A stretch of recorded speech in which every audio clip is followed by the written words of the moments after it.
This is the Rangers Postcast, your instant game reaction for the Texas Rangers, part of the Locked On Podcast Network. Your team every day. Well, we're back, and unfortunately, the Rangers were not able to bounce back and make it two in a row, but Bruce Bochy's new lineup lasted all of one game. Corey Seager landed on the IL. The Rangers ended up taking the L in Sacramento 5-2, but the good news is Jock Peterson stopped the streak. It's over. Jock Peterson, forget the game. Jock Peterson got a hit with a two-out double in the top of the ninth, and here we go. Welcome into the Rangers Postcast, your team every day, and in our case, your team every single game. My name is Jeff Biggs, longtime host and reporter. Thank you for watching Locked On Sports Rangers, your destination after every single game. You can also find us on the Locked On Rangers podcast feed.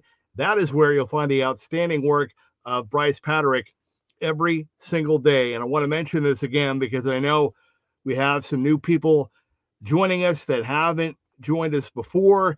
I saw somebody weigh in the comment section last night after our game saying, hey, where is Bryce? Well, look, I want to make it clear. Bryce is still the guy. Bryce is the man. He is in charge. He runs the Locked On Rangers podcast feed. He still does his show every single day. That won't change. Nothing has changed. Bryce is still the guy. Our show, this show, is basically an added bonus. This is just extra coverage, if you will, because Ranger fans are diehard, they're passionate, and we wanted to give you more coverage in addition to the great work that Bryce does every single game, every day. We, on our show, the POSTCAST, we come on with you live after every single game. And so that's what we're doing. Again, Bryce is with you every day. His work is outstanding. He is the Rangers guy, and I know he'll have a lot more for you tomorrow as well. But this show, again, just think of it as kind of an added bonus, if you will, to come on after the games. And we're with you live. We want to interact with you. We want to be here with you. And we want you to be a part of the show, again, live. And that's why we're doing this. So thank you. Thank you for being with us. And coming up on our show tonight, This is what you'll be talking about.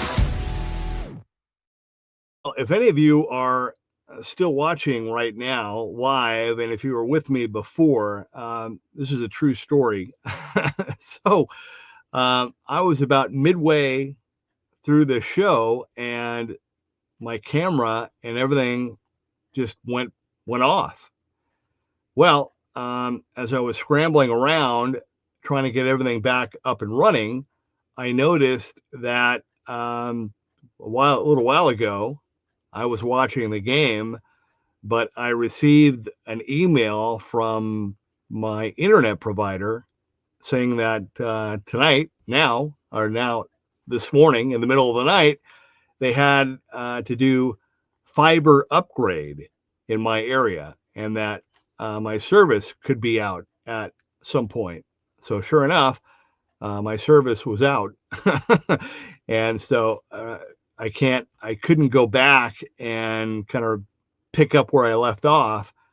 So we just started over. So here we are. So those of you that were watching, thank you for hanging with me again and watching me twice. What we're going to talk about, though, without a doubt, was another rough start for Kumar Rocker, who was rocked early in this one for 4 runs in the bottom of the first, and that was pretty much the ball game. Kamar Rocker was so dominant last time out, but different. He's been different on the road, and his stuff was just not quite the same tonight. I felt like he got a little bit better in the second inning, struck out the first two batters and thought, okay, here we go. But then he gave up 2 more hits, and that was it. And he didn't make it out of the second inning. But coming up, we'll talk more about him, give you the final numbers, and I'll let you know what I think we're going to see happen and what I think the Rangers should do with Kumar Rocker now moving forward. As I mentioned, Corey Seager was placed on the 10-day IL with a strained right hamstring. The good news is the Rangers believe that it is only a minor hamstring strain, and Seager should be good to go and should be good to return next week. And finally, speaking of weak, only 2 runs on 7 hits for the Rangers offense tonight after the 8-run offensive explosion last night. Really, the big takeaway is Jock Peterson's double for sure. But how about Wyatt Langford in all seriousness? I mean, he hit another bomb to left, and 431 feet. I mean, he is back and he is rolling, which is great. Corey Seager was rolling until last night. Hopefully, again, it's minor and he'll be back next week when that stint is up. Adolis Garcia had an RBI ground out. That was in the 6th for the second run. Josh Young and Jonah Heim both hit doubles. And then you had a 2-hit game for Kyle Higashioka, and that was pretty much it. But as far as when this game turned around, time to reveal where the game was won or lost. It's the turning point. Yeah, without a doubt, it was in the bottom of the first inning for Kamar Rocker, who was batted around by the A's, and they jumped all over him. And tough thing is you can see, Kamar Rocker is big. He's strong. He throws high 90s. He's got a really good slider, a really good breaking ball, but he's still a work in progress. He is still growing, like so many good, talented young pitchers. They realize that, what may be, dominant or, kind of filthy stuff at the collegiate level has to be even better at the major league level. And he was, like I said, he was good. He was in the zone, making pitches, but a lot of them were kind of too in the middle or a little too flat or maybe not where he needed it to be. And, I think he's still learning how to pitch effectively and how you have to really mentally, go in and out and work in and out and deal with hitters that way. And especially a team like the A's. We can joke about the A's being in Sacramento and their mini Coors Field ballpark and all that, and their low payroll, but that offense, they can hit, they can score, and they can mash, and you got to be good to beat them. And like I said, Kamar was good, but just not quite sharp enough. Now, here's the thing. I don't know if Kamar is going to be able to stick, for the entire rest of the season in the rotation. He may have to go back down at some point. However, I think right now, with the Rangers in this stretch of 12 games in 12 days, I think he should be able to get a chance to go back home and face this A's team again on the next homestand after the road trip. I think we'll at least see that. I could be wrong, but I think it would be a good learning opportunity for him to get to not only bounce back from a tough start, but also to be able to get to do it against a team that hit him pretty hard. I think it would be a great opportunity for him to get that taste out of his mouth and kind of turn the tide on that. So we'll see. And speaking of pitching, as I said last night, I thought Jack Leiter would rejoin the team today in Sacramento. He did. He said he felt good, said his finger and the blister and everything felt fine. So it sounds like he'll be good to go next time up. And the question is, will Bochy start him Sunday in San Francisco or in one of the games back here in Texas against the A's? So we'll wait and see on that. But the great news is that Jack Leiter is back, will be back, and that will be another arm for the rotation. All right, we're going to take our one and only timeout, and when we come back, want to hear from you via the comment crew. Thank you for hanging with me. I know it's really late. Sorry about the technical issues before, but we are live, we are local, we are late breaking, and we are with you. This is the Rangers Postcast. All right, want to tell you about what they're doing over at Monarch Money. And we've been talking about them throughout this month, and understandably so. But over at Monarch Money, hang with me. Should have known tonight was just going to be one of those nights. Here we go. Come on now. Come on, computer. Hang with me. There we go. Not Monarch Money. Actually, wanted to tell you about Supply House. Supply House and what they're doing. You know, you can get the supplies you need from the site made for the skilled trades. Supply House, whether you're in plumbing, HVAC, or electrical work, Supply House is the reliable way to order products online. Their easy-to-use website is packed with helpful resources and the latest product info to help you get the job done right. Plus, with a complete inventory of over 200,000 parts from 400 plus top brands, you'll find exactly what you need delivered fast from coast to coast. Need help with an order? Supply House offers expert support and industry-leading service, so you'll always talk to a real person. And for trade pros looking for an extra edge, their free Trade Master program offers exclusive perks like a dedicated phone line, free shipping, and discounts on every order. Thousands of skilled professionals are already taking advantage. Now it's your turn.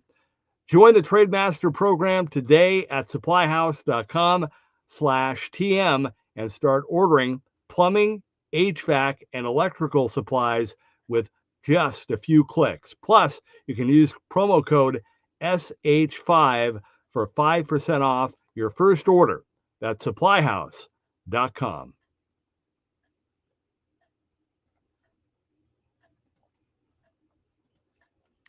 And if you're looking for a snack that is both delicious and nutritious, you got to crack into a good source of protein with Wonderful Pistachios. Wonderful Pistachios is one of the highest protein nuts.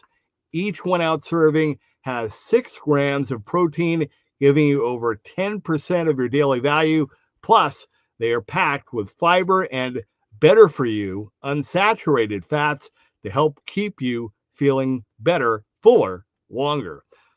I love the no shells variety. It's a perfect grab and go snack for busy days or late nights like tonight. They are always my go-to. And if you love cracking open every shell for that satisfying crunch, the in-shell options are a classic favorite. Wonderful Pistachios are a complete protein. They provide all 9 essential amino acids. And no shells, Wonderful Pistachios are, again, great for that grab and go ease. And whether you're running between meetings or dropping off the kids, Wonderful Pistachios are the snack that works as hard as you do. So get cracking and get snacking. Get cracking, get snacking, and get cracking with the snack that packs a protein punch. Visit Wonderful Pistachios to learn, wonderfulpistachios.com to learn more. Okay, welcome back to the Rangers postcast. The Rangers fall in Sacramento 5-2.